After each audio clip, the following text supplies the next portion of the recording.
Everyone, welcome back to के गुरु channel bye निर्मल गुप्ता। प्यारे बच्चों, आज हम शिक्षा निदेशालय द्वारा आई हुई 7th क्लास की सामाजिक विज्ञान की वर्कशीट नंबर 16 सॉल्व करेंगे। सभी विद्यार्थी अपनी वर्कशीट पर अपना नाम लिखेंगे, कक्षा अध्यापक का नाम लिखेंगे, तिथि लिखेंगे 20 नवंबर 2020। तो स्टार्ट करते हैं बच्चों आज की वर्कशीट, जिसका टॉपिक है वायु। भूगोल विषय का टॉपिक है बच्चों वायु। तो स्टार्ट करते हैं। पृथ्वी के चारों ओर फैले वायु के आवरण को वायुमंडल कहते हैं। बच्चों, जो हमारी पृथ्वी के चारों ओर वायु का आवरण फैला हुआ है, आवरण मतलब कवर, जो वायु को ढके हुआ है, तो वायु के आवरण को वायुमंडल कहते हैं। पृथ्वी पर सभी जीव जंतु जीवित रहने के लिए वायुमंडल पर निर्भर हैं। सभी जीव जंतु जीवित रहने के लिए किस पर निर्भर होते हैं? वायुमंडल पर निर्भर रहते हैं। यह हमें सांस लेने के लिए वायु प्रदान करता है। जो हमारा वायुमंडल है वो हमें सांस लेने के लिए वायु प्रदान करता है एवं सूर्य की हानिकारक किरणों से हमारी रक्षा करता है। यदि वायुमंडल ना हो तो हम दिन के समय सूर्य की अत्यधिक गर्म किरणों से जल सकते हैं। बच्चों, सूर्य की गर्म किरणें आप सभी जानते हैं, सूर्य की गर्मी कितनी अधिक होती है, बहुत तीव्रता के साथ गर्मी आती है धरती पर। तो अगर वायुमंडल ना हो, है ना, वायुमंडल ना हो तो सूर्य की जो गर्म किरणें आती हैं उससे हम जल भी सकते हैं। तो ये हमारी सूर्य की किरणों से भी रक्षा करता है वायुमंडल। एवं रात के समय ठंड से जम भी सकते हैं, है ना, रात के समय इतना ठंडा मौसम हो जाता है कि हम ठंड से जम भी सकते हैं। अतः वायुमंडल पृथ्वी पर रहने योग्य तापमान बनाए रखता है। तो वायुमंडल का बच्चों मुख्य कार्य क्या हुआ? पृथ्वी पर रहने योग्य तापमान बनाए रखना। जिस वायु का उपयोग हम सांस लेने के लिए करते हैं, वास्तव में वह अनेक गैसों का मिश्रण होती है। बच्चों, क्या आप जानते हैं जिस गैस को हम सांस लेते हैं, है ना, जिस वायु से हम सांस लेते हैं, तो उस वायु में केवल ऐसा नहीं है कि एक ही गैस होती है, बल्कि उसमें बहुत सारी गैसों का मिश्रण होता है। तो बच्चों देखो, यहाँ पर सभी गैसों का मिश्रण दिखाया गया है। जो हमारा वायुमंडल है बच्चों, ये हमारे वायुमंडल की सभी गैसों का मिश्रण इसमें बताया गया है। तो हमारा जो वायुमंडल है उसमें नाइट्रोजन कितनी होती है? 78% होती है। ऑक्सीजन 21% होती है। कार्बन डाइऑक्साइड 0.03% होती है। ऑर्गन गैस 0.93% होती है और अन्य सभी गैसें 0.04% होती हैं। तो बच्चों, आप सभी को ये पूरा चक्र अच्छी तरह से याद करना है, ठीक है। ये है गैसों का मिश्रण और ये आपको बहुत अच्छी तरह से याद होना चाहिए कि हमारे वायुमंडल में कौन सी गैस कितने प्रतिशत पाई जाती है। ये आपके एग्जाम में भी अक्सर पूछा जाता है। कभी किसी एक गैस के बारे में पूछ लिया जाता है, तो कभी सभी गैसों के मिश्रण के बारे में पूछ लिया जाता है। तो आपके लिए मोस्ट इंपॉर्टेंट क्वेश्चन है, आप इसे अच्छी तरह से याद रखें। नेक्स्ट पढ़ते हैं वायुमंडल की प्रमुख गैसें। वायुमंडल की प्रमुख गैसें कौन कौन सी गैसें होती हैं वायुमंडल में? तो देखिए, नाइट्रोजन जो कि 78% होती है। यहाँ हमने जाना था नाइट्रोजन 78% होती है। वायु में सर्वाधिक पाई जाने वाली गैस नाइट्रोजन है। सबसे ज़्यादा कौन सी गैस पाई जाती है? नाइट्रोजन पाई जाती है, जो पेड़ पौधों के बढ़ने में सहायक होती है। किस में सहायक होती है? पेड़ पौधों की वृद्धि में, उनके बड़े होने में। दूसरी है ऑक्सीजन गैस। पहली हमने कौन सी पढ़ी? Nitrogen gas. दूसरी है ऑक्सीजन गैस। ये वायुमंडल में 21% होती है। ये देखिए, जो ब्लू कलर से शेड के दिखाया गया है, ये है बच्चों ऑक्सीजन का प्रतिशत, ठीक है। प्रचुरता में मिलने वाली दूसरी गैस जो सभी जीव जंतुओं व मनुष्यों के लिए जीवित रहने के लिए आवश्यक है। हम सांस लेते हैं तो कौन सी गैस को ग्रहण करते हैं? हम ऑक्सीजन गैस ग्रहण करते हैं, है ना। सभी जीव जंतुओं के जीवित रहने के लिए कौन सी गैस आवश्यक होती है? ऑक्सीजन। ये जीवनदायिनी गैस होती है। तो बच्चों, आप यहाँ देख सकते हैं, ये जो पूरा प्रतिशत का चक्र दिखाया गया है, इसमें सबसे ज़्यादा भाग किसका है? नाइट्रोजन गैस का। सर्वाधिक मात्रा में कौन सी पाई जाती है? नाइट्रोजन। और दूसरा जो भाग है सर्वाधिक, वो कौन सा है? ऑक्सीजन का है। तो दूसरी मात्रा में जो सर्वाधिक पाई जाती है वो है ऑक्सीजन गैस। अब इसके बाद तीसरे नंबर पर आती है कार्बन डाइऑक्साइड गैस। मनुष्य व जीव जंतु दोनों ऑक्सीजन गैस लेते हैं और कार्बन डाइऑक्साइड छोड़ते हैं, है ना बच्चों। जब हम सांस लेते हैं तो ऑक्सीजन ग्रहण करते हैं, कार्बन डाइऑक्साइड को छोड़ते हैं। इसके विपरीत पेड़ पौधे कार्बन डाइऑक्साइड गैस को ग्रहण करते हैं और ऑक्सीजन गैस को छोड़ते हैं। इस तरह वायुमंडल का संतुलन बना रहता है। हम सांस लेने में ऑक्सीजन ग्रहण करते हैं, कार्बन डाइऑक्साइड छोड़ते हैं, और पेड़ पौधे कार्बन डाइऑक्साइड को ग्रहण करते हैं, ऑक्सीजन को छोड़ते हैं। इसीलिए जो हमारा वायुमंडल है, इसमें ऑक्सीजन और कार्बन डाइऑक्साइड दोनों गैसों का संतुलन बना रहता है। इसीलिए बच्चों, इसीलिए कहा जाता है कि अधिक से अधिक पेड़ लगाओ, है ना। अधिक से अधिक पेड़ लगाएंगे तो क्या होगा, हमारे वायुमंडल में ऑक्सीजन की कभी भी कमी नहीं होगी। ठीक है, अब हम पढ़ते हैं वृक्षों की उपयोगिता। वृक्ष हमारे लिए क्यों उपयोगी होते हैं।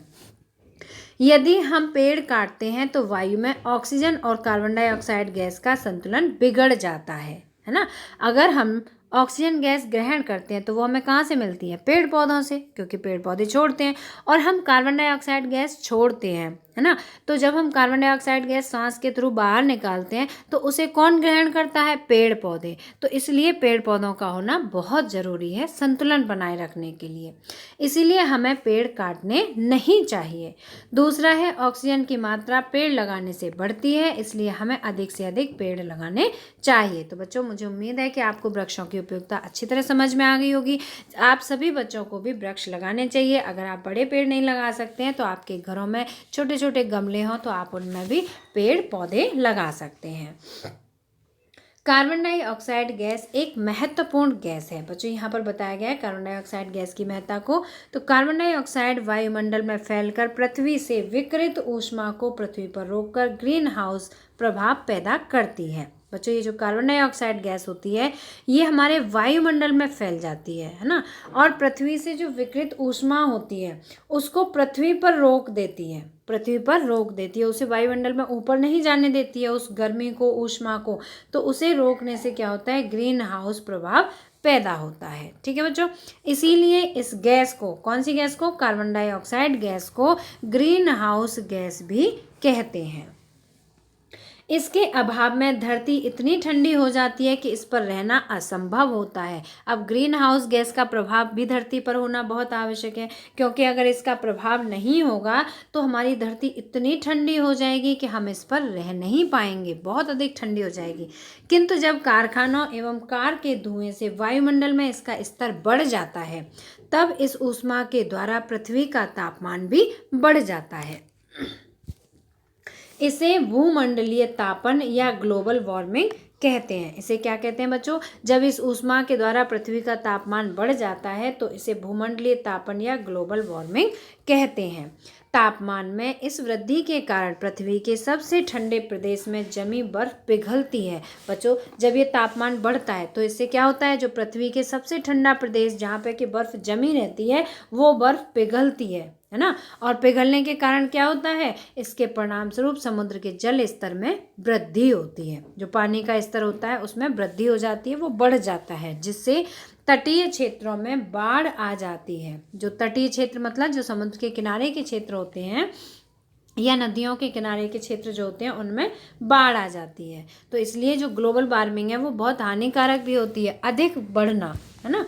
दीर्घ अवधि में इसके कारण जलवायु में अत्यधिक परिवर्तन हो सकता है। दीर्घ अवधि मतलब एक लंबे समय के बाद अगर ये ग्लोबल वार्मिंग बढ़ता रहा, इसकी वजह से तापमान बढ़ता रहा, तो हमारी जो जलवायु है इसमें बहुत अधिक परिवर्तन भी आ सकता है, जिसके फलस्वरूप कुछ पौधे एवं पशु लुप्त भी हो सकते हैं। अगर बाढ़ आ जाएगी तो उसमें क्या होगा, कुछ पौधे जो है समाप्त हो जाएंगे, कुछ पशु, फिर उनकी प्रजातियां ही भी समाप्त हो सकती हैं। तो इसलिए हमें क्या करना चाहिए बच्चों, हमें जो कारखाने हैं या जो हमारे व्हीकल हैं उनमें से जो धुआं निकलता है तो धुआं संयंत्र यंत्र का प्रयोग उनमें करना चाहिए, जिससे कि उस धुएं से ग्लोबल वार्मिंग ना बढ़े। तो मुझे उम्मीद है बच्चों कि आपको आज की वर्कशीट अच्छी तरह समझ में आ गई होगी। अब इस पर आधारित यहाँ कुछ प्रश्न पूछे गए हैं, तो उन प्रश्नों को पढ़ते हैं, फिर उनके उत्तर लिखते हैं। तो पहला प्रश्न है, वायुमंडल क्या है। वायुमंडल क्या है, तो आप अपनी वर्कशीट से ही आंसर लिखेंगे। पृथ्वी के चारों ओर फैले वायु के आवरण को वायुमंडल कहते हैं। ये है हमारा आंसर नंबर 1। ठीक है, आप यहाँ से नोट करेंगे। पहला प्रश्न है, वायुमंडल किसे कहते हैं, तो पृथ्वी के चारों ओर फैले वायु के आवरण को वायुमंडल कहते हैं। दूसरा प्रश्न है बच्चों, पृथ्वी पर तापमान वृद्धि के क्या कारण हैं। दूसरा प्रश्न है, पृथ्वी पर तापमान वृद्धि के क्या कारण है। तो दूसरा प्रश्न आप यहाँ से लिखेंगे, अधिक मात्रा में पेड़ काटना। तापमान की वृद्धि कब होती है, जब हम बहुत अधिक से अधिक पेड़ काट देंगे। पेड़ काट देंगे तो क्या होगा, तो हमारा जो वायुमंडल है इसमें कार्बन डाइऑक्साइड गैस की वृद्धि हो जाएगी, है ना। तो उससे क्या होगा, ग्लोबल वार्मिंग बढ़ेगा, मतलब कि पृथ्वी पर तापमान की वृद्धि होगी। तो पहला पॉइंट है अधिक मात्रा में पेड़ काटना, दूसरा है कारखानों व वाहनों से निकलने वाला धुआं, और तीसरा है ग्रीन हाउस गैस का प्रभाव। तो इस तरह से आप ये तीनों पॉइंट अपनी कॉपी में नोट कर लेंगे। ये है हमारे दूसरे प्रश्न का उत्तर। प्रश्न नंबर 3 है बच्चों, रिक्त स्थान की पूर्ति कीजिए। तो देखिए रिक्त स्थान में यहाँ पर कुछ संकेत दिए गए हैं। कार्बन डाइऑक्साइड गैस, भूमंडलीय तापन जिसे कि ग्लोबल वार्मिंग कहते हैं, ऑक्सीजन तो गैस है, आप अच्छी तरह से जानते ही होंगे, ठीक है। तो देखिए पहला है पेड़ पौधे गैस छोड़ते हैं। बच्चों पेड़ पौधे कौन सी गैस छोड़ते हैं? तो पेड़ पौधे ऑक्सीजन गैस छोड़ते हैं। आप यहाँ पर लिखेंगे ऑक्सीजन, ठीक है। मैं यहाँ पर नंबरिंग कर दे रही हूँ जिससे आपके लिए आसान रहे।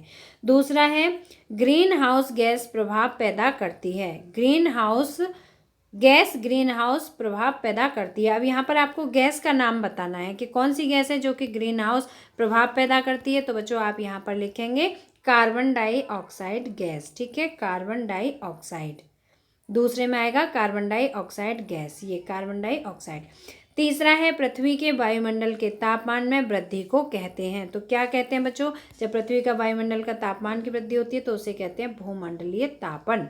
ये आपका तीसरे प्रश्न का उत्तर है, ठीक है। तीसरे प्रश्न के फिलअप्स में आप भूमंडलीय तापन भरेंगे। पहले में ऑक्सीजन, दूसरे में कार्बन डाइऑक्साइड और तीसरे में भूमंडलीय तापन। इस तरह से आपके तीनों प्रश्न पूरे हुए हैं। अब बच्चों इसमें है फोर्थ, मिलान करिए वायुमंडल में गैसों की मात्रा, ठीक है। तो अभी हमने वर्कशीट के माध्यम से जाना था सबसे अधिक मात्रा किसकी होती है? नाइट्रोजन गैस की। तो नाइट्रोजन गैस कितनी होती है? 78%, ठीक है। इसके बाद दूसरे नंबर पर सर्वाधिक गैस की मात्रा होती है ऑक्सीजन की। तो ऑक्सीजन कितनी होती है? 21%। कार्बन डाइऑक्साइड गैस होती है 0.03%, ठीक है। ऑर्गन गैस, इसके बाद ऑर्गन गैस आती है, ऑर्गन गैस होती है 0.93% और अन्य गैसें होती हैं 0.04%। तो बच्चों इस तरह से आपका ये आंसर कंप्लीट हुए।